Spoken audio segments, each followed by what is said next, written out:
Hi, welcome to King County at your service. I'm Kimberly Hill. It might not be a place you'd think of for a new enhanced homeless shelter. It was part of King County's correctional facility here in Seattle. But after a $2 million renovation, the West Wing is now a shelter for 40 men.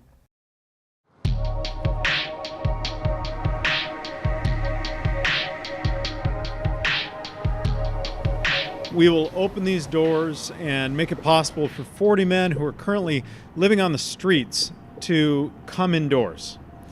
This is an enhanced shelter, a 24-hour-a-day, 7-day-a-week shelter to provide a safe place to sleep, yes, but also to begin to build a pathway out of homelessness. This was a mostly empty building in the middle of downtown Seattle.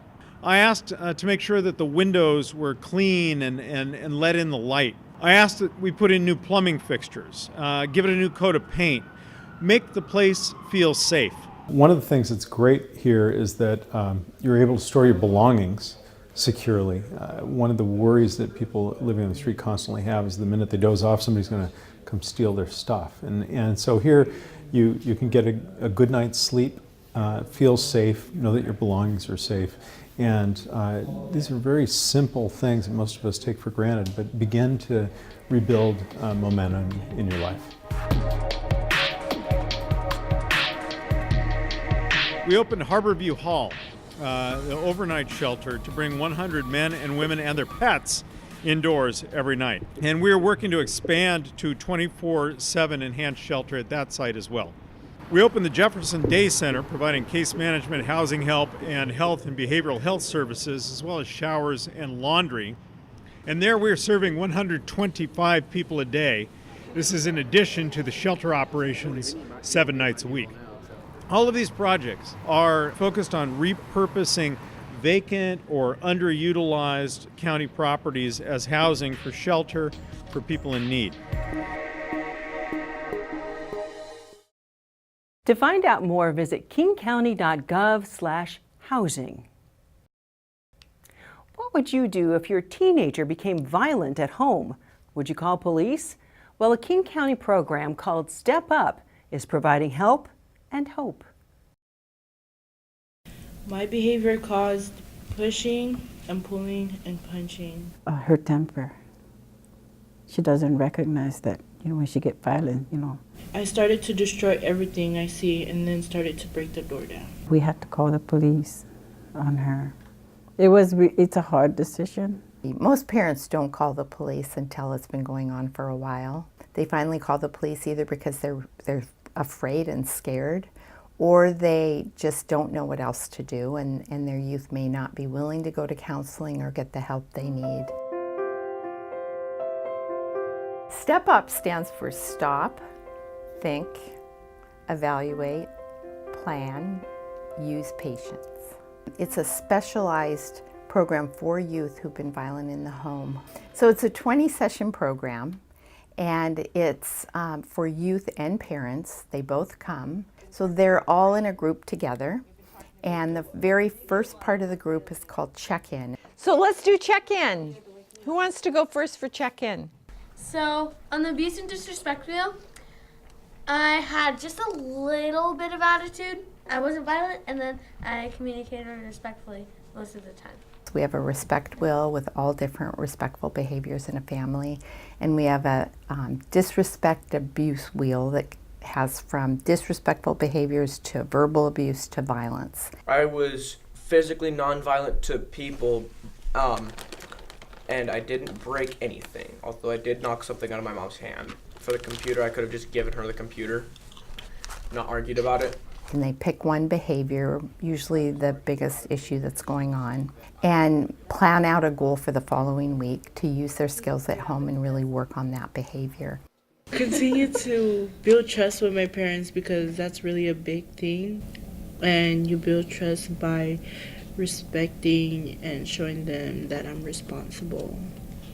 She's changed a lot from the time when we were having so much problem. We don't know how to cope with it, deal with it. Instead of throwing a fit, I just walk away, take deep breaths. It's important to intervene early. And so when we work with families, I really like the opportunity to give skills, to allow change. Parents are learning a lot too. They're learning about how they can react in a different way, how they can just separate, keep their boundaries and kind of separate when their youth is getting escalated, take their own break so that they can come back and be calmer when they're talking to their youth. They learn problem-solving techniques that many of them say they've never used before or known. He punched a hole in the wall. And when he punched the hole in the wall, I was shocked. I was hurt. I was surprised, because that's not his character at all. When I heard about Step Up, I knew that it was something that we had to do. It was something that we had to collaborate and we had to do together. We have added a lot more restorative practice because we found that that's a really powerful part of the program. And it's a really great way to address violent behavior in the family. It helps the kids have empathy, really engages their empathy, and helps them to really think through how their behavior impacts people in their family, how it impacts them. I was frustrated and angry and wanted somebody to talk to without feeling ashamed or weak. I could have told you how I felt, and I should have. And then they also write an empathy letter and a responsibility letter at the end of the program before they go. I should have told you how I felt rather than getting mad and frustrated. I've already apologized to Ezra, and everything's good. She's being annoying again, so that's good. But now it's time for me to apologize to you. So I'm sorry for everything. I'm sorry for everything. You are very supportive of me and my future, and you have a certain way of doing things, and I see that now, so thank you for everything. You're welcome. That's it.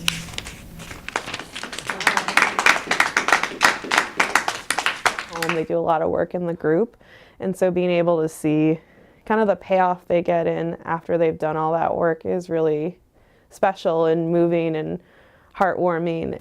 That showed a lot of insight and knowing of your mom. You know your mom. That was empathy. I wanted him out my house. You had to go.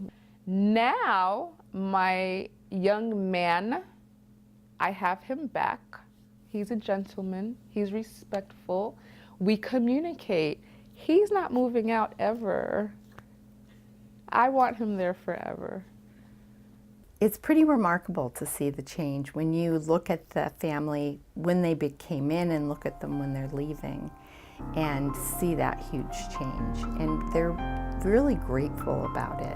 Definitely feel it is the direction we need to go, is looking at what are our alternatives to detention, what are our alternatives to more punitive interventions, and what do people need to live their best lives and to be supported.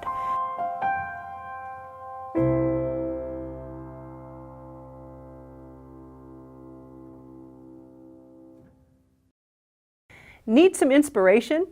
Every year, King County awards a number of MLK Distinguished Service Awards to people who are making a difference. Councilmember Claudia Balducci introduces us to Reverend Jim McEachran. Hi, I'm Councilmember Claudia Balducci from King County Council District 6. This year, I'm privileged to honor Reverend James McEachran with the MLK Medal of Distinguished Service Award for our district in East King County.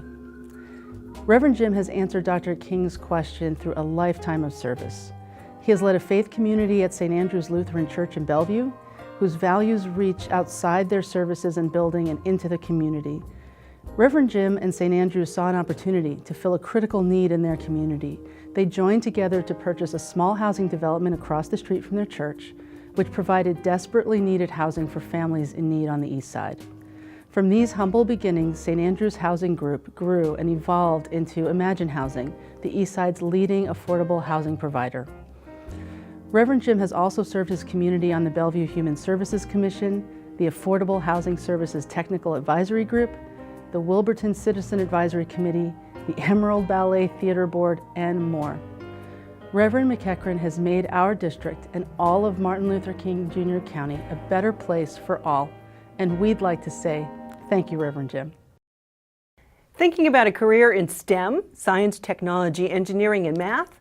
Well, meet a few of the many women in the Water and Land Resources Division who inspire all of us.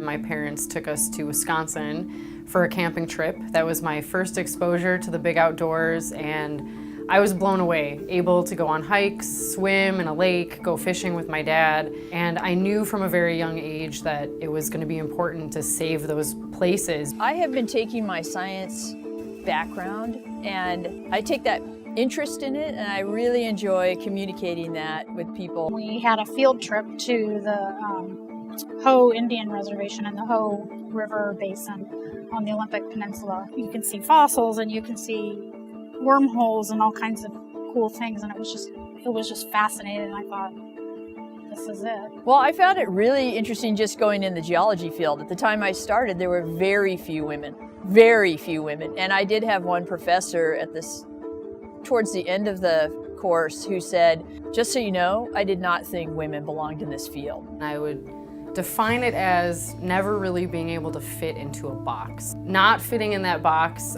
has been challenging, definitely, but I also think it's been a great asset because it shows a lot of people you don't have to necessarily fit a mold or check off everything that people expect of you. You can be who you are. I never believed that I couldn't do anything. I think because my parents, I have 3 brothers, and they treated me just like one of the boys, so I never had a thought that I couldn't do something because I was a girl. Here at King County, I work with fabulous women who are supportive, a great group of people who watch out for each other and push each other. Be yourself wherever you go and follow your passion.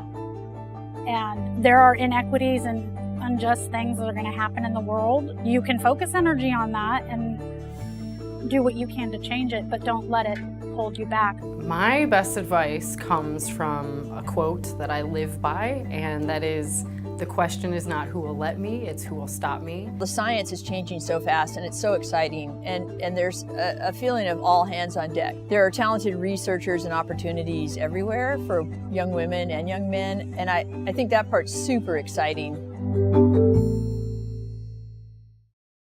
Do you believe you can do anything?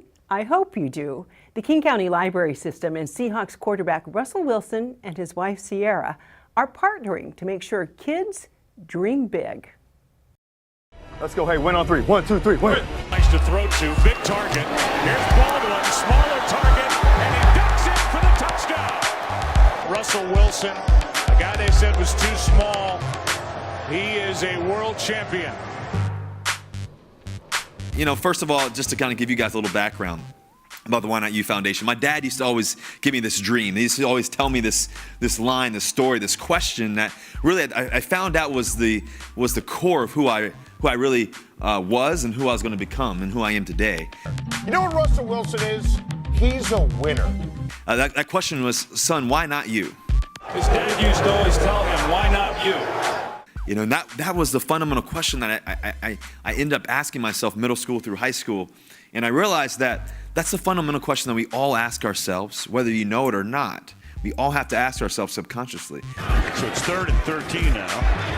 Wilson out of the pocket. He can run. You all know that. And Wilson's going to pick up the first down and a few more. You know, I also think about the importance of actually dreaming big. What does that mean? Sierra and I say that all the time, dream big.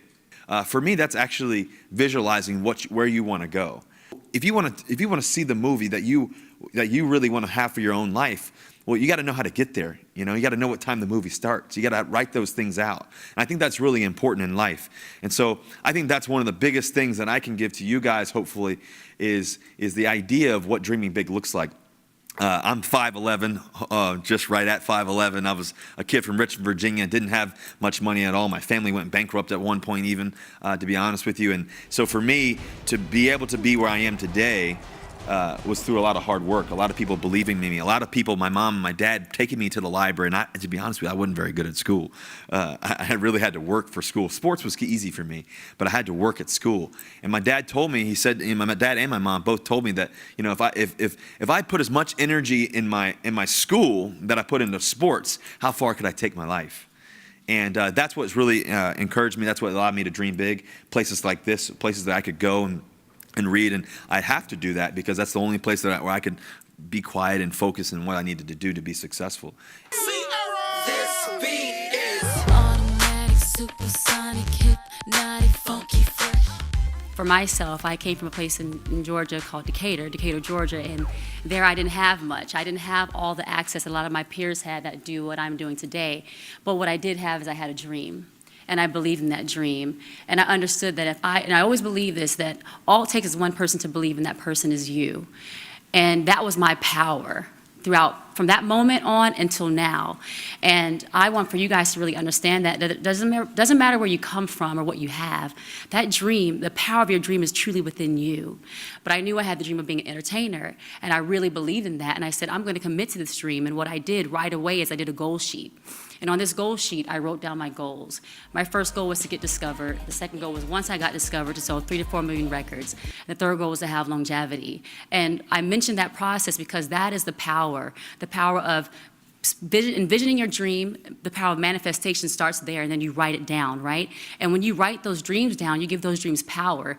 The overall concept is that you got to have a compass of where you're trying to get to in life. And I really believe you cannot get anywhere in life without having a compass. And your compass is writing down those dream goals. Do you understand that? Do you understand the power of manifestation? It starts with you envisioning your dream, writing it down, and actually saying dreams are real. They do come true. No dream is really too big. Why not me? Why not you? Do you guys understand that? Yeah, so if you really understand it, I want you guys to say with me, say, I believe in me. I can be anything that I want to be if I believe in me. No dream is too big. No dream is too big. No dream is too big. No dream is too big. Anything is possible. Anything is possible. Do you believe what you're saying? Yes. I'm telling you, the power of what you say.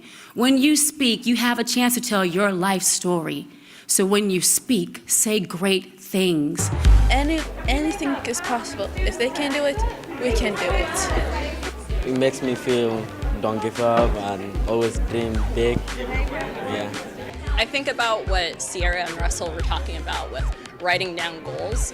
I think about how I did that a lot when I was younger, when I was in high school, because it's like I have all these ideas in my head, but I need to get them out and I need to kind of plan before I'm just like, I'm going to do this. I think that was like really good advice. 1, 2, 3. Why not you? Dream big.